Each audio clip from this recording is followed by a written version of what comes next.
دا موضوع را روانه وه د ایمان ولې کمزوری کیږي یا ولې کمیږي ایمان. دو وجه ما مخکې بیان کړې په مخکې جمعو کې. یو وجه دا ده د ایمان د کمزورۍ چې انسان د قرآن سره تعلق نه ساتي، د دې انسان ایمان به کمزوری وي یا به کم ایمان وي. دویمه وجه ما مخکې بیان کړې وه ایمان ولې کمزوری وي، ځکه ملګری د انسان غلط وي، غلطو مجالسو کې کینی، غلطو خلقو سره کینی پاسی د هغې د وجنه ایمان ته ډېر نقصان رسیږي. نن یو دریمه خبره کو چې دا ایمان ولې کمزوری کیږي او یا ولې کمیږي دا ایمان. دا چې کله ته په یو صحیح انسان پسې اقتدا وکې، په صحیح انسان، نو ستا په ایمان کې به زیاتوالی راځي. کله چې ستا مقتدا غلط وي، ستا مشر غلط وي، په دې خبره پوه شه ستا ایمان به څنګه چې د هغه ایمان کم دی داسې به ستا ایمان هم کم وي. لږ څنګه چې د هغه ایمان نقصانی دی داسې به ستا ایمان هم نقصانی دی. صحیح حدیث کې چې امام بخاری راوړی دی، ابو بکر صدیق چې کله خلیفه شو رضی الله تعالی عنہ، یو ښځه وه د احمس قبیلې ښځه وه. ډېر تپوسونه یې د ابوبکر نه کړي وو. یو تپوس یې دا کړی و ویل ما بقاؤنا على هذا الامر الصالح، په دې صحیح دین به دا امت تر څو پورې رواني، په دې صحیح دین باندې په صحیح مسلمانۍ باندې به دا امت تر څو پورې روان وي. ابو بکر ورته وفرمایلی رضی الله تعالی عنہ مستقام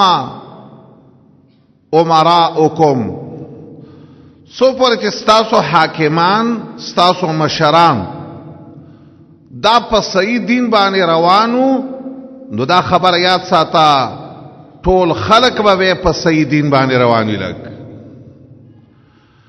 خو که داسې وخت راغی چې مقتداګان مشران غلط شي، نو په دې خبره ته به پوهېږه چې دا صحیح دین به بیا پاتې نشي، بیا به په نوم مسلمان خلق ځان ته وایي یا ایمان والا، خو ایمان به پکې یا یي نه او یا به پکې ایمان کم وي. لږ هغې ښځې ابوبکر ته ویلې ویل عمرات څه ته وایي؟ نو ابوبکر ورته ویلې ستا د قوم داسې مشران څوک نه رؤسا چې خلک یې هره خبره مني او طاعت یې کوي؟ ویل او داسې خو شته. ویل دقه ته عمرا وایي. لږ خبره باندې سوچ کوه. درې قسمه مقتداګان دي یا درې قسمه مشران دي. یو حاکمان، یو دویم علما او دریم پیران. دا درې واړه خلق په دې او پسې اقتدا کوي. لږ که دا درې واړه کسان ښه خلقو، صحیح خلقو، دا خبر یاد ساته د خلقو په ایمانونو کې به وخت په وخت ترقی راځي. لږ که دا درې واړه خلق خراب شو او خلق پسې ورپسې و، دا یاد ساته د خلقو ایمانونه او دینونه به سات په سات ښکته راولیږي. لږ عبدالله ابن مبارک رحمه الله یو عالم دی، دی فرمایي رأیت الذنوب تمیت القلوب وقد یورث الذل ادمانها. وی دا گناهونه ما ولیدل چې دا زلونه د انسان وجني، زله د انسان وجني. کله کله چې دا ګناهونه انسان ډیر کی دا انسان دومره ذلیل کی چې انسان بیخی د اسلام نم کله کله وباسي لګ. خو بیا دویم شعر دا دی چې دا عالم فرمایي وهل افسد الدین الا الملوك واحبار سوء ورهبانها. دین د خلکو نه خرابوي، ایمان د خلکو نه خرابوي، مگر درې قسمه خلک یې خرابوي لګ. ما وی چې څومره په دنیا کې کتلې دي درې قسمه خلک د خلکو ایمانونو ته نقصان رسوي، د خلکو ایمانونه کموي لګ. یو ملوک باچاهان اقتدار والا، یو دا خلکو دین ته دا خلک ډیر نقصان رسوي لګ. چې دا زمانه بادشاہ غلط انسانو زال پکې یا ایمان نو یا پکې ایمان کمو. دا خبر یاد ساته، ټول قوم به دې خبره ترابلی، ټول قوم به دې خبره چې د ټولو خلکو یا ایمانونه ختم شي یا ایمان بیخی کمزور شي او ناقص شي لګ. قرآن کریم چې سو ګوري په دې خبره کې اصحاب کهف چې وو د دې په زمانہ کې بادشاہ چې وو د ډیر ذلیل انسانو، ډیر کافر او مشرک انسانو لګ. خو ټول خلک په دې باندې مجبور کړو چې هغه خلک ټول کافر ولګ. ټول خلکو کوپر کاو، شرک کاولی، ځکه الناس علی دین ملوکهم قانون داره چې بادشاہان په کم دین رواني، خلک ټول به پاک دین رواني وي. ولی ځکه وقت حاکم د سکار کوي لګ. دا یو څو کسان الله پیدا کړل اصحاب کهف، هغه الله تعالی په دې سره کې صحیح دین ورچاو. الله ولا صحیح د بادشاہ مخ ته ودیدل. بادشاہ تدسی وی اذ قاموا فقالوا ربنا رب السماوات والارض. بادشاہ ته مخامخ وی من تا ته رب نوایو، زمنګ رب چې دی رب د اسمانونو او د زمکه. او دسی خبره مو اورا لن ندعو من دونه الها. مو خود الله نه سوا بل چاته الہ نوایو، نو تر مدد شوای نتی حاجت غواړو. او دریمه خبره واورا لقد قلنا اذن شططا. کمنګ داسې خبره وکړه منګ به د حد نه وتلی خلک یو لګ. او بیا خپل قوم په باره کې وایي هؤلاء قومنا اتخذوا من دونه آلهه. زمنګ دا قوم چې دی غلط کار کړي، ولی د الله نه سوای نور الہ جوړ کړي. لولا یاتون علیهم بسلطان بین. دا الله نه سوا چې تبل چا عبادت کې پدې خو څه دلیل پیش کا، څه دلیل دی پدې خبره ته سوچ کوي.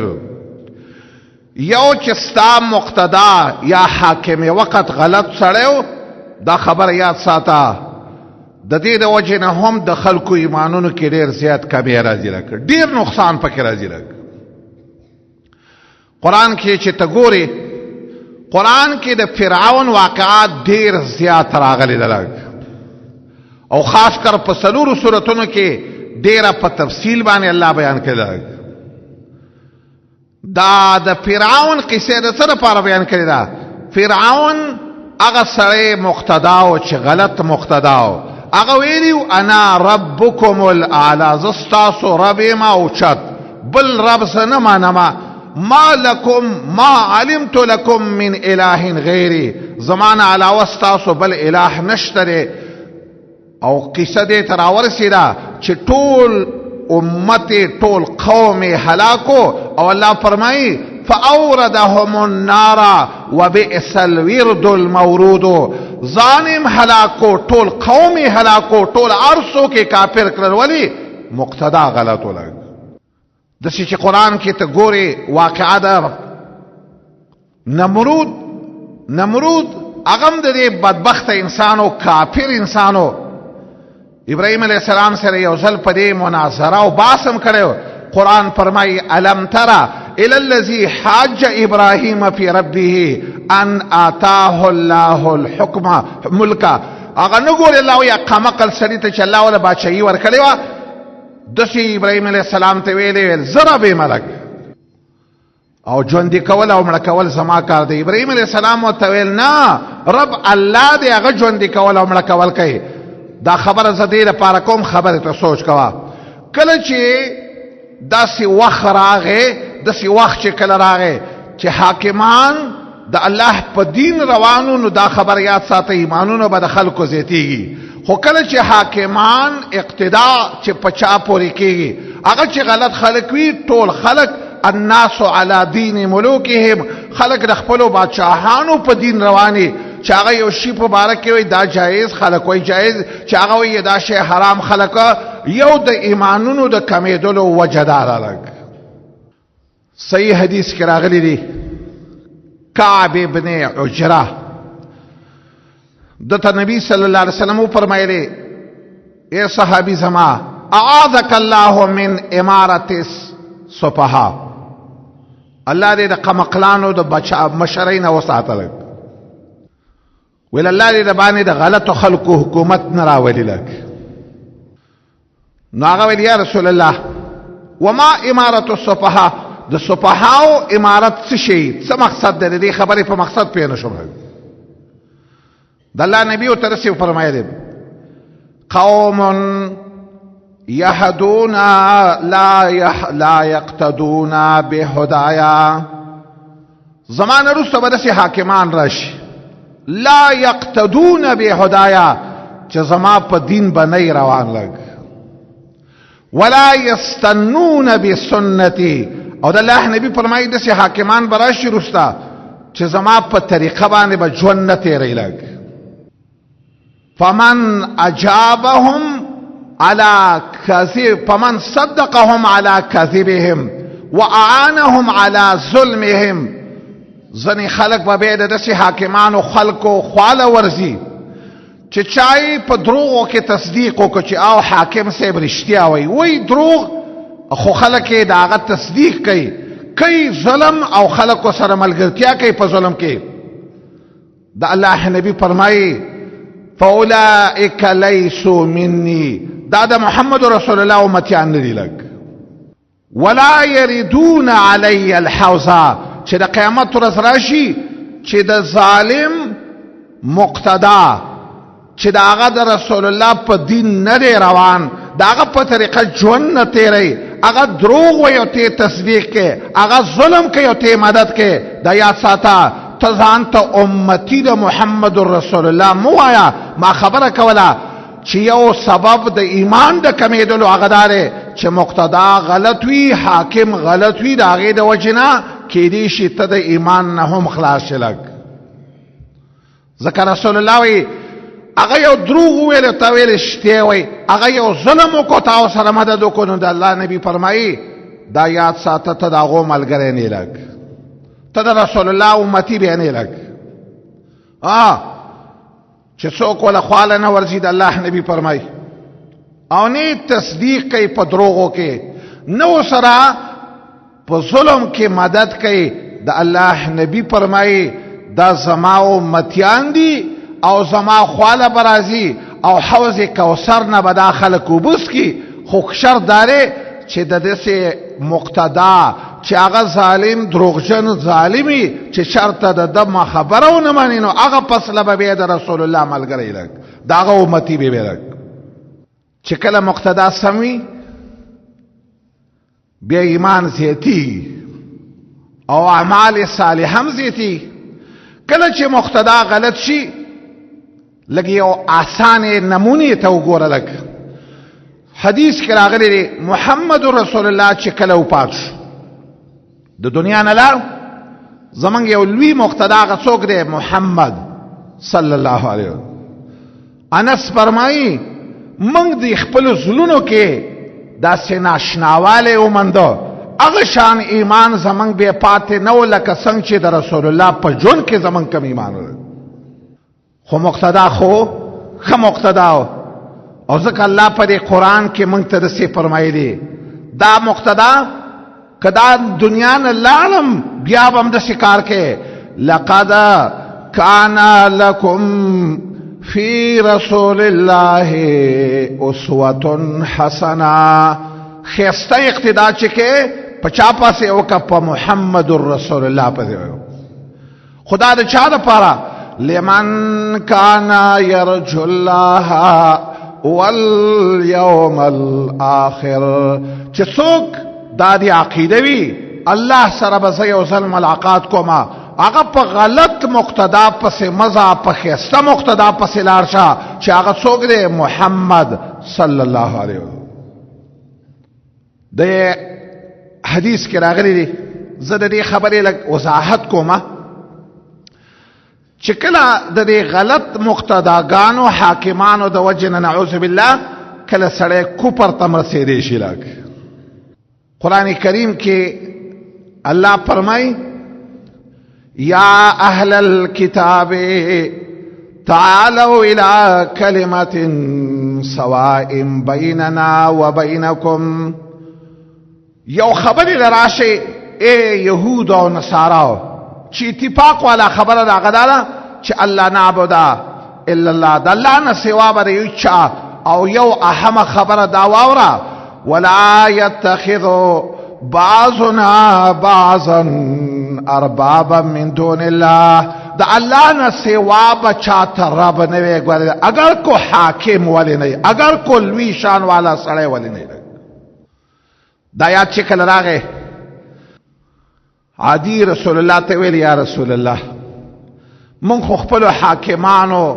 خپل علماو خپل مقتداګانو ته رب نه ویل یا رسول الله من خو ته رب نه ویل او الله په دې قرآن کې وایي تاسو به ته رب نه وایي د دې آیات نه خو داسې معلومیږي چې یهود او نصارا او خپل حاکمانو ته رب ویلی خپل علماو ته رب ویلی نو رسول الله ته یو خبره وکړه ستاسو حاکمانو به چې یو شي ته حلال وي ستاسو علماو به چې یو شي ته حلال وي تاسو به ته حلال وي که نه ویل او دا خو به هم کوله چې هغوی به یو شي ته حرام وي تاسو به ته حرام ویل که نه ویل او دا خو به هم کوله ویل دقه ته رب وایي که نه دا خبر یاد ساته حاکم وقت دی او غلط حاکم دی مقتدا دی او غلط مقتدا دی کتای خبره په تحلیل او تحریم کې او منله کېدی شي ته د ایمان نه بیخي کمیدل د ایمان نه بلکې کېدی شي چې ته د ایمان نه بیخي لاس وینځې لږ ابو بکر لوی مقتدا عمر لوی مقتدا خود ابو بکر په لاس کې دا اختیار نه چې هغه یو شی د ځان نه حلال کی یا یو شی د ځان نه حرام کی لګ دا د هغې په لاس کې دا کار نه ولګ چې ابو بکر یو شی نشي حلالولی یو شی نشي حرامولی او عمر یې نشي حلالولی یو مثال درته وایم ساده الفاظو کې پاک خبره ته سوچ وک عمر یو ځل رضی الله تعالی عنہ حجر اسود ته داسې مخامخ ولاړ دی او حجر اسود ته وایي اے حجر اسوده زه پوهېږم چې ته نه چاله پیدا ورکولی شي او نه چاله ضرر شي ورکولی ستا په لاسو کې حجر اسوده هېڅ نشته نه پیدا او نه نقصان خو زه تا ولې ښکلومه ولې دې لاس ته باندې راکاږمه ځکه زما مقتدا محمد صلی الله علیه وسلم دقسې کار کوي ګوره اقتدا خبرې ته سوچ وکړه عمر د ځان نه یو شی نشي بنیاد کې ښودلی عمر نشي کې اگر که امیر المؤمنین دی ابو بکر نشي کې ښودلی اگر که امیر المؤمنین دی عثمان نشي کولی بل یو څوک هم نشي کولی یو ځل عمر بیت الله ته دننه ننوت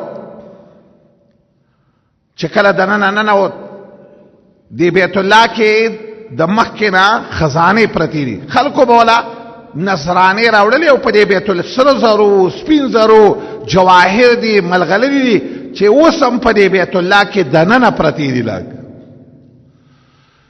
عمر دننه بیت الله ته چې ننوته ویل زړه مې دا غواړي چې د دې بیت الله دا هر څه چې دي دا خزانې دا راواخلم او د مسلمانانو حاجتونه پې پوره کړ. ظلم یې داسې غواړي. حجابي ورته ویل دا کار ته نشي کولی. ویل ولې نشم کولی؟ ویل ستا نه مخکې یو 2 سړي تېر شوي دي. څوک؟ محمد رسول الله. هغه دا خزانې نه وي راخیستې. ابو بکر هغه دا خزانې نه وي. حال دا دی چې هغه ورته ډېر محتاج و چې هغه یو کار نه کړی ته به یې څنګه وکړې؟ ابو بکر ویل او دا خبره صحیح ده. هم المرآن یقتدا. دا سړی و چې په دې پسې به اقتدا کېده. هغه چې څه کړي حق به کوو. ځان نه نوي کارونه نشو جوړولی. لږ عمر یو ځلې ناست دی په خپل کور کې، خپل د قضا د فیصلې په ځای کې ناست. حر ابن قیس د ده تره و عینه ابن حسن نوم یې ولګ. دا حر ابن قیس دا ترې ورته وایي زما وراره ستا دې سړي سره ډېر قدر دی. دا سړی عمر ستا ډېر قدر کوي، ستا ډېر تابعداري کوي، ستا خبره مني. ما ولې لږ خواله بوزه، زما ورسره لږې خبرې دي چې زه ورته څه خبرې کومه. لږ حر ابن قیس ولې اجازت وغوښتو. ویل راځه. عمر ته ویل دا تره مې ستا سره ملاقات کوي، ملاقات ورسره وکړه، وخت وله ورکړه. عمر ویل راځي دي. عمر ورته ویل چې کېناسته وایه وایه نه څه وی. هغه لږ غونتې جوپات یا د ساده خلکو نه و، لږ غونتې پوره آداب الشرعیه نه پوره نه و خبر. لږ عمر ته مخامخ ویلې عمره انک لا تعطینا الجزل ولا تقضي بیننا بلا. عمره پتا کې 2 غلطیاں دي. یو غلطی ده پکې داره چې ته موږ له مال ډېر نه راکې، حاکم وقت یې او موږ له څه نه راکې. دویم د پکې دا غلطي ده چې په انصاف فیصلې نه کوې زموږ په منځ. عمر چې دا خبرې واورېدلې، دا خبرې دروغ و، افترا وه، غلطه خبره یې کړې وه. عمر ویل دا سړی وامه. او عمر کې یو طریقه وه چې کله به غوسه شو دا بریت به یې تاوول او دې سړي ته داسې غوسه شو چې نیت یې دا وکړو چې دا سړی وی ولې د پې غټ الزام ولګاو په عمر باندې. لګ حر ابن قیس ورته وایي امیر المؤمنین په خپل نبي پسې دې اقتدا وکړه. ستا نبي ته الله یو خبره کړې په قرآن کې. الله خپل نبي ته څه وایي؟ خذ العفو وامر بالعرف واعرض عن الجاهلین. زما نبی ته الله رسوي اقتدا به پاغه پسې کې، بل چا پسې نه کې. زما نبی ته الله رسوي داسې خلکو ته معافي کوا او الله ته فرمایي خلکو ته د نیکۍ دین بیان کوا او الله ته خپل نبی ته وایي جاهل خلکو نه به مخ اړې. عمر چې د آیات واورېده د اقتدا سړي خبرې واورېدلې ویل بس هېڅ یې موته ونه ویل. زما خبرې ته سوچ کوئ. ایمان په څه باندې کمیږي؟ درېیمه خبره، درېیم سبب دا دی کله چې ستا مقتدا ښه سړی و، دا خبر یاد ساته، ایمان به زیاتېږي. لږ کله چې د ملک حاکم صحیح انسان و، دا خبر یاد ساته ټول خلک به په صحیح دین باندې رواني. لږ د رسول الله زمانه را یاد کا، د ابوبکر زمانه را یاد کا، د عمر را یاد کا، د عثمان یا د علی یا د معاویه یا د دې خلفاو تاریخ چې ته وګورې، سیرت چې ته وګورې، والله د خلکو ایمانونه به سم زیاتېدل په دغه وخت کې. خو چې د کم وخت نه مقتداګانو کې غلطیانې راغلې ده، بس دا یو خبره ده چې د ایمان او په حدیث کې داسې راغلي. نبی صلی الله علیه وسلم فرمایي ان الله یصلح بالسلطان ما لا یصلح بالقرآن. الله نبی فرمایي محمد صلی الله علیه وسلم د دې صحیح حاکم په وجه باندې الله په خلکو کې داسې اصلاح راولي چې هغه سان ته اصلاح په قرآن هم ناراضي. لګ چې صحیح حاکمي هغه به خلکو ته د ایمان خبره کوي، هغه به خلکو ته د الله په باره کې د ایمان خبره کوي، د محمد رسول الله په باره کې به کوي، هغه به د آخرت باس کې خلکو ته د ده په دې خبره باندې چې څومره اصلاح راځي، والله دومره اصلاح په قرآن هم ناراضي. خو زما نبی رسول وایي الا وان السلطان والقرآن ستفترقان یا سیفترق. داسې وخت را روان دی قرآن به په یوز لار روان وي، حاکم وقت به په بل لار رواني لګ. نو د هغې د وجه نه به بیا به د خلکو د ایمانونو د زیاتېدو په ځای باندې د خلکو ایمانونو ته کمی رسېږي، خلک به ایمانونه کې کمی راځي د خلک. حذیفه فرمایي دا د رسول الله صحابي دی صلی الله علیه وسلم. دی وایي خلکو به د رسول الله نه د خیر خبرې زده کولې او ما به د رسول الله نه د شر مسلې تپوسونه کول، د شر مسلې به مې ته زده کول. وی ولې؟ وی زه په دې یېرېدلم، ما ویل اسینا چې ما چرته شر د لاندې مې نه کي، چرته شر نه ونشي، چرته رانه د کفر د شرک عمل چرته ونشي لګ. وی ما ورته ویل یا رسول الله مخکې نه خو موږ په غټو تیارو کې پراته وو، خو ستا په وجه الله دا اصلاح دا خیر راوسته، ستا نه وروسته به د دې خیر نه وروسته به بیا شر راځي، بیا به شر زمانه راځي، شر حال به راځي. نبی صلی الله علیه وسلم راته ویل او زمانه وروسته به شر هم راځي لګ. وی بیا مې ورته ویل یا رسول الله د دې شر نه وروسته به بیا خیر راځي؟ نو د الله نبی راته ویل او د دې شر نه وروسته به خیر راځي، خو فیه دخن، په دې وروسته خیر کې به څه لوګی وي، څه نقصان به پکې وي، څه پورا خیر به نه وي لګ. ویل ما ویل یا رسول الله د دخن معنا باندې پوه نه شوم چې دې کې به لوګی څه معنا؟ ویل داسې عمرا به یستنون بغیر سنتی ویهتدون بغیر هدی، داسې حاکمان به راشي، یی به مسلمانان، یی به حاکمان کلمه به وایي، خو د نبی په دین باندې روان، د نبی په سنتو باندې به ژوند نه تېروي لګ. وی ما ورته ویل یا رسول الله د دریم خبرې نه وروسته څلورمه خبره د الله نبی بیا به شر راځي که نه راځي؟ ما ته نبی صلی الله علیه وسلم ویل چې او بیا به شر راځي په دې امت کې. څنګه به شر راشي؟ د الله نبی نه مې تپوس وکړو څنګه به شر؟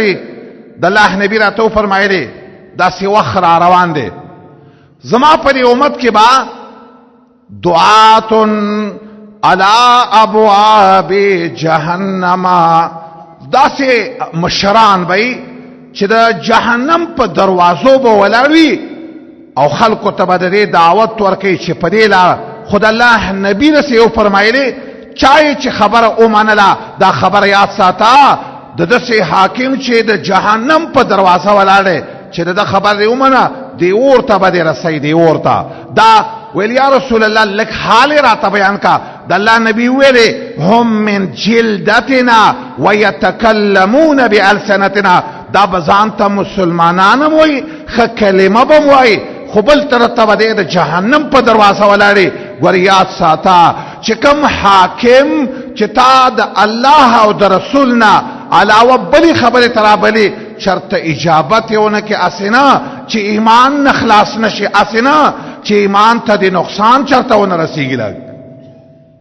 نو یو خبرې ته سوچ کوئ ورونو، ایمان په څه کمیږي؟ په مقتدا، کله کله د غلط مقتدا د وجې نه د انسان ایمان یا کم شي یا ختم شي لګ. یو حدیث ویما هغې ته لږ سوچ وکړئ لږ. د الله نبي فرمایلي داسې وخت را روان دی سړی به سهار مسلمان وي او ماښام به کافر شي، ماښام به یو سړی مؤمن وي خو چې سهار شي نعوذ بالله دا سړی به کافر شوی دی. علما یو خبره کوي د الله د رسول نه چا تپوس وکړل یا رسول الله دا به څنګه عجیبه خبره، سهار به یو سړی مسلمان وي ماښام به کافر شي، ماښام به مسلمان وي سهار به کافر شوی، دا به ویل څنګه چل کېږي؟ د الله نبي ورته یو خبره وکړه، ویل یبیع دینه بعرض من الدنیا، حاکم وقت به ووایي چاته دا کار حرام دی، هغه به حرام نه، تا اوله خبره ومنله، خپل دین دی د دې حاکم په دې خبره منلو باندې ځای ته ورساوله. یا یو عالم به هغه عالم حاکم د وقت به ورته وایي چې ته دې خبره ته حلال وایا یا دې ته حرام وایا، حال دا چې هغه به الله نه حلال کړي نه به حرام کړي، او تا عالمه د دې تصدیق کو تا خبره ومنله چې او دا حلال حرام دي، دا خبره یاد ساته. په دې خبره کې تا خپل ایمان د لاسه نور کو. په دې خبره عبد الله ابن مبارک دا احمد ابن حنبل یو لوی عالم تیر شوی، د زمانه او حاکم وخت شو ډیر سرکشه حاکم وخت، مامون نومیو. داغه یو د کفر عقیده و، داغه عقیده دا و چې دا قرآن چې دا مخلوق دی، دا د الله خبرې نه دی، لګ دا مخلوق دی، داسې عقیده و. دا غیر مخلوق نه دی. د دې نه مخکې خپل عقیده زکه زمونږ د مسلمانانو عقیده دا ده قرآن د الله کلام دی او د الله خبرې دی او مخلوق نه دی، دا د الله صفت دی. څنګه چې الله خالق دی نه دی مخلوق، دا کلام د الله تعالی چې دا هم مخلوق نه دی. لګ کله چا د عقیده وی چې قرآن مخلوق دی نو د اهل سنت والجماعت په نسبانه دا عقیده چې د کفر عقیده ده. خو زمانہ د سی و چې بادشاہ چې و داغه دا غلط عقیده و، د کفر عقیده داغه و. هغه بادشاہ مامون ویلی څوک بدانه وی چې قرآن مخلوق نه دی، کچا دا ویلی چې دا مخلوق دی زه سر ته پرې کوم. احمد ابن حنبل رحمه الله هغه په ډاګه باندې دا اعلان وکړ، ما چې څوک پیژنې مې کنه مې پیژنې دا خبره واورئ، زه وایم چې قرآن د الله کلام دی مخلوق نه دی. لګ باچا جیل ته واچو، چې جیل ته واچو یو لوی عالم ولراغه انباری، ابو جعفر الانباری ولراغه. دی عالم ته سوای دی احمد ابن حنبل ته سوای، احمدا باچا د نن راغواړي، خو زه ته یو نصیحت کومه. نصیحت می داده دا باچا کتانه ته پوسو کې چې قرآن مخلوق دی که غیر مخلوق، ګوري چې شرط دسهونه وي چې مخلوق دی. ولی تا ته ډیر شي خلق پتا پسې دي، کتا د خلینه دا خبره وېستله چې دا مخلوق دی ساده وجه نه ډیر خلق گمراه شي. او دا خبره می واوره احمده، کنن دی باچا قتل نکی سبب په خپل مرګ مې ګوري. چې کله احمد ابن حنبل دا خبره واورېدې وی جړلې او دی عالم ته وایي دا خبر را ته بیرته وکړه. خو چې د باچا مخې ته ودرېدو والله احمد ته خلق ویل تقیه وکا، ویل که زه تقیه وکما زه تقیه وکما څوک به بل بیت چې هغه حق کاره کې. ویل زه ویما قرآن د الله کلام دی نه دی مخلوق. ار څومره باچا ولا تکلیف ورکو وی وا په کوړو باندې بدن وشلیدو، تاسې وخت راغی چې داغه چې کوم پرتوګو د ډیرو والو د وجه نه داغه د شلیدلو احتمال راغی. خو رب العالمین ته په دغه وخت کې فریاد وکړو، الله وال قبلو ما خو اسنه چې به حیا نشما. رب العالمین داغه عزت او حیا پسې هغه احمد ابن حنبل ک ژوندې کاغه د حق نه ښکارا کړي. والله په دې امت کې به دقه سیدا د کفر عقیده چلی دی. کله چې عمر ابو رسول الله وفات شو د دنیا نه لار او ابو بکر مقتدا شو اقتدا شو، څه خلکو ویل موږ زکات نه ورکول. چې کله دا خبره وکړه ویل زکات نه ورکو، دا پر رسول الله په جون کې به موږ ورکاو وسې نه ورکول. چې کله ابو بکر د دې خبر شو فوج تیار کو، صحیح مقتدا او صحیح سړیو، ویل دا خلق چې څوک مونږ نه کوي هغه واجب القتل دی، چې څوک زکات نه ورکوي دام واجب القتل، دا به موجنه مله. عمر وتوي اے ابو بکر دا خلق خو کلمه وای، څنګه وسره ته جنگ کې حال دار چې دی خو کلمه وای. عمر خبره ته فکر پوره نه وکړي، ابو بکر له غصه ورغلی وا. ابو بکر ویلې چې زما دې په الله قسمی څوک چې د مونځ او د زکات پر کوي دا خلق نه پرېږدم. مونځ د بدن پرې سره، زکات د مال پرې سره، چې په دې کې څوک فرق کوي دا خلق نه پرېږدم. نو ویل څه چل به کومه؟ عمر ته وایي اے عمره جبار فی الجاهلیه وخوار فی الاسلام. د جاهلیت په زمانه کې دومره زړور او دومره بهادر وي، اوس په اسلام کې د باندې چې چلو شو. عمر چې دا خبرې واورې پوه شو په خبره باندې، ویل قسم په الله ابو بکر ویلې کمک کې رسول الله لا پړې په زکات کې ورکاو، ساروي به ورکاو، نن کمال هغه پړې نه راکې، والله بیا به مو سره جنګېږم. صحیح مقتدا، صحیح مقتدا چې وي د خلکو ایمانونه زیاتېږي. چې کله مقتدا خرابېږي نو د خلکو په ایمانونو کې فرق راځي. دا خبره واوره لګ. وهب یو عالم دی وی په بنی اسرائیلو کې یو سړی و، ظالم بادشاہ چې خلکو باندې به د خنزیرانو غوښې په زور خوړلې، چا به چې نه خوړلې وجو سر به یې پرې کاوه. یو عابد دی، یو عالم دی، هغه ته ویلې شابه دا د خنزیر غوښې به خورې. خو دې عابد باندې خلک خفه کېدل، دا ډېر نیک عمله سړی و. نو هغه ته ویلې ته به هم خورې لږ. خو هغه شرطي او کم پوجي چې و هغه ته ویلې دی عالم ته زه درته یو خبره کوم، زه به دله ګرد پټ حلال کړمه، باچا به خبر نشي. خو که دا غوښې ستا مخې ته کېښودې ته یې ځکه وخوره چې دا به د ګډ غوښې، دا به د خنزیر نه وي، ځکه سړی دې وجني کو دا خبره ونه کړي لږ. چې کله یې ورته غوښې مخې ته کېښودې دله خو هغه پوجي پټ ګډ حلال کړی، خو ښکاره کړې ورته خبره نه وه لږ. باچا ته یې نه وه ښکاره کړې. د باچا سوچ دا وکړه چې ده ته د خنزیر غوښې مخې ته کېښودې. دې عالم سره د دې نه بیا دې ګډ له بیا هم ګوتې ورنوړې. نو باچا ویل بس وی باسئ سر ته پرې کړئ لږ. نو هغه شرطي ورته راغی، پوجي ویل تا ته ما نه ویلې چې دا خو د ګډ غوښه ده، تا ولې ونه خوړه؟ ویل اخافو ان اکون قدوه. خبره واوره، که ما د ګډ غوښې خوړلې وې خلکو ته خدا په نظر کې د څه غوښې راځي، دا د خنزیر غوښې دي، ما پسې به بیا د خلکو اقتدا کولی. مرګ مې قبول دی خو د خلکو لپاره غلط مقتدا نشم جوړېدلی. دې خبرې ته سوچ وکړه. درې خلکو نه ځان سوچ کوه.